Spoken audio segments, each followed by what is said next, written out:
Welcome back to our channel. ఒక చిన్న విషయం షేర్ చేసుకుందామని వీడియో చేస్తున్నాను. రేపు అంటే 27 సెప్టెంబర్ 2024న బ్యాంకులు సెలవు కాదు, బ్యాంకులు బంద్. జనరల్గా బ్యాంకులు ఎందుకు బంద్ చేస్తారంటే, గతంలో మనం బ్యాంకులు బంద్ అనే మాట ఎందుకు వినేవాళ్ళమంటే, ఆ బ్యాంకుల్లో పనిచేస్తున్నటువంటి బ్యాంకు ఉద్యోగస్తులు వాళ్ళ పిఆర్సీ సంబంధించి అంటే వేతనాలు పెంపు సంబంధించి వాళ్ళకి రావాల్సిన ఫైనాన్షియల్ బెనిఫిట్స్ గురించి, లేకపోతే వాళ్ళకున్న సౌకర్యాల గురించి రకరకాలుగా ఇలా బ్యాంకులు బంద్ అని వినేవాళ్ళం.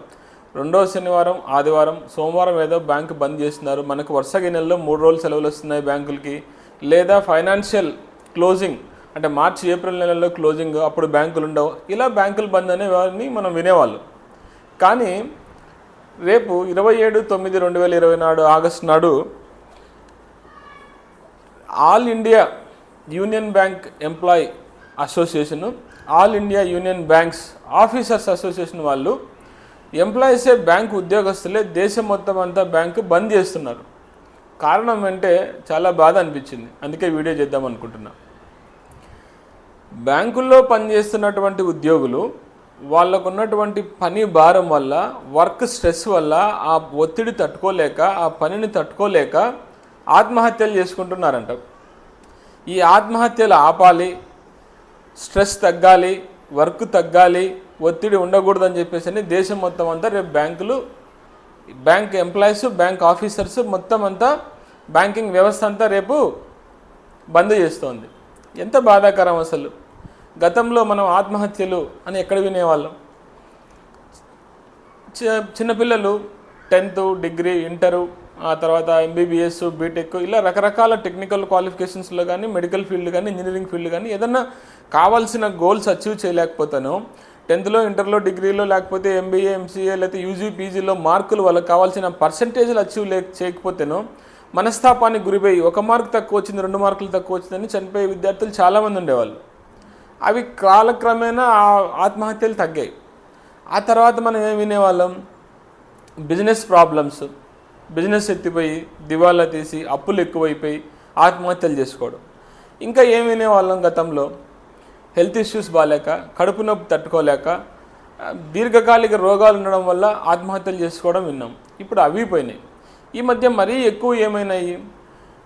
ఈ సాఫ్ట్వేర్ ఉద్యోగాల్లో స్ట్రెస్ ఎక్కువై, వర్క్ ఎక్కువై, సాఫ్ట్వేర్లో కూడా ఈ టెన్షన్, ప్రెషర్ తట్టుకోలేక వర్కింగ్ అవర్స్ ఎక్కువయ్యి ఇబ్బంది పడి ఆత్మహత్యలు చేసుకున్నారని వినేవాళ్ళం. ఇప్పుడు అవి పోయాయి. రీసెంట్గా మన చైనాలో అనుకుంటాను, ఒక రోబోని ఒక వర్క్ కోసం ఎంగేజ్ చేసుకుంటే ఆ వర్క్ ఎక్కువై రోబో కూడా కన్నీరు పెట్టుకొని ఆత్మహత్య చేసుకొని తనకు తను డిఫ్యూజ్ చేసుకొని చనిపోయిందంట.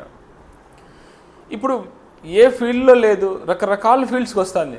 గతంలో గత 10-12 సంవత్సరాల నుంచి ప్రజల్లో ఏ భాష అయినా, ఏ రాష్ట్రమైనా ఒక నాడు ఉండేది, ప్రభుత్వ ఉద్యోగులకి ఏం లేవా, ఉద్యోగం వస్తే కనుక హ్యాపీగా ఉండొచ్చు, నా గవర్నమెంట్ ఉద్యోగస్తులు హ్యాపీగా కూర్చొని తింటారు, ప్రశాంతంగా పని ఉండదు, ఏముండదని మాట్లాడేవాళ్ళు.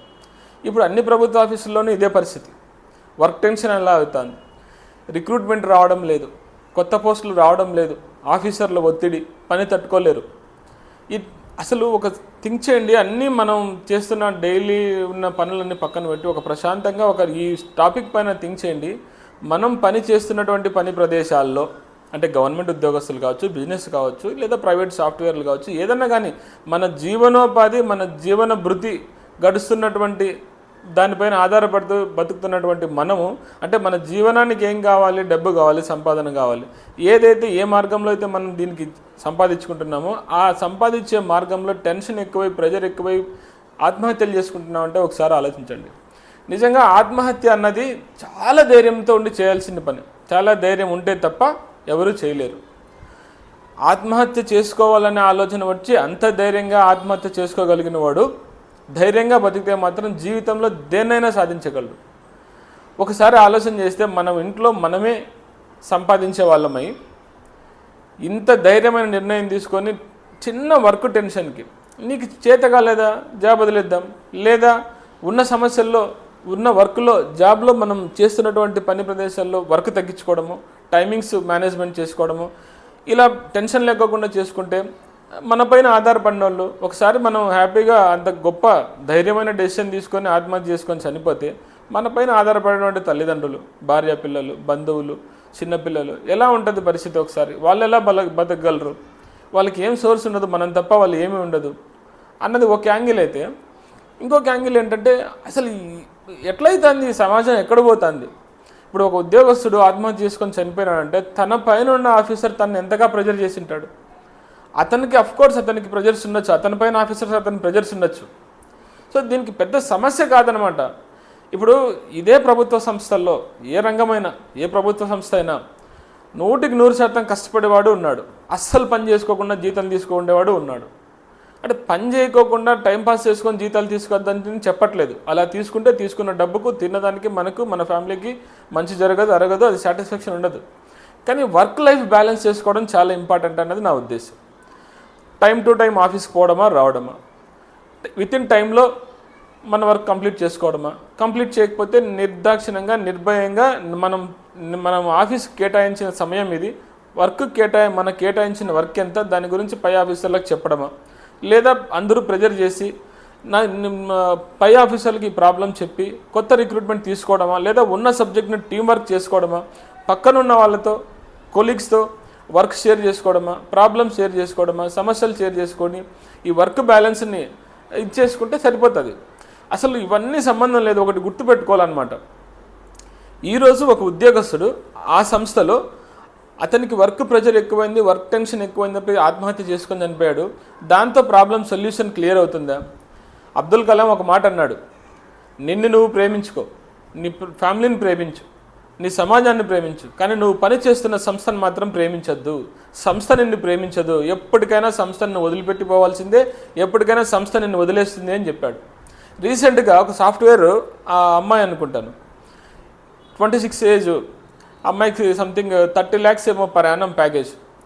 అమ్మాయి వర్క్ టెన్షన్తో, వర్క్ ప్రెజర్తో, వర్క్ ఎక్కువై చనిపోతే కనీసం ఫనరల్కి, ఈ దహన సంస్కారాలకు కూడా కొలీగ్స్ ఒకరు రాలేదు. ఎందుకు రాలేదంటే వాళ్ళకి వర్క్ స్ట్రెస్ అయితే 1 గంట కూడా ఆ ఫనరల్ ప్రోగ్రామ్కి కేటాయించే టైం కూడా లేదంట. మోర్ ఓవర్ ఇక్కడ పైపెచ్చి ఏంటంటే ఆ అమ్మాయి చనిపోయిన తర్వాత విత్ ఇన్ 3 minutesకి ఆ అమ్మాయి ప్లేస్లో ఇంకొకరిని రిక్రూట్ చేశారు. అంటే నేను చెప్పదలుచుకునేది ఏంటంటే, ఒక సంస్థలో, ఒక ప్రభుత్వ సంస్థ కానీ, లేదా ఏదైనా బిజినెస్లో కానీ, లేదా ఏదైనా సాఫ్ట్వేర్ కంపెనీలో కానీ, ఎక్కడైనా కానీ నువ్వు ఒక ఉద్యోగం చేస్తున్నావు, నువ్వు ఒక వర్క్ చేస్తున్నావు నీ సంపాదన కోసం, నీ జీవనోపాధి కోసం అంటే మనం ఒకటి గుర్తుపెట్టుకోవాలి, నువ్వు పుట్టకముందు నుంచి ఆ సంస్థ ఉంది, నువ్వు పుట్టకముందు నుంచి ఆ బిజినెస్ ఉంది, నువ్వు పుట్టకముందు నుంచి ఆ సాఫ్ట్వేర్ కంపెనీలు ఉంటాయి, నువ్వు చనిపోయిన తర్వాత ఉంటాయి, నీ తర్వాత కూడా ఉంటాయి. మనతోనే ఆ సంస్థలు ఆగిపోవు, మనతోనే ఆ సంస్థలు స్టార్ట్ కావు. నువ్వు లేకుండా ఉంటాయి, నువ్వు ఉన్నా ఉంటాయి.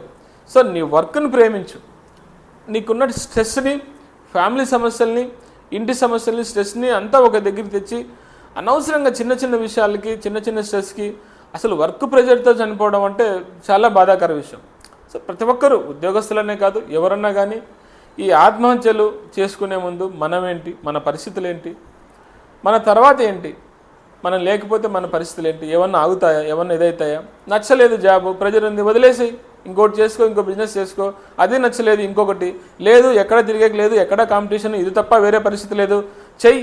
నువ్వు తీసుకుంటున్న జీతానికి, నువ్వు సంపాదిస్తున్న డబ్బుకి, నువ్వు తీసుకుంటున్న ఆదాయానికి కరెక్ట్ ఈక్వల్గా చేసుకో, వెనక్కి తిరగబడి నేను చేయనని చనిపోయే ధైర్యం ఉన్నవాడివి వర్క్ బ్యాలెన్స్ చేసుకోలేవా?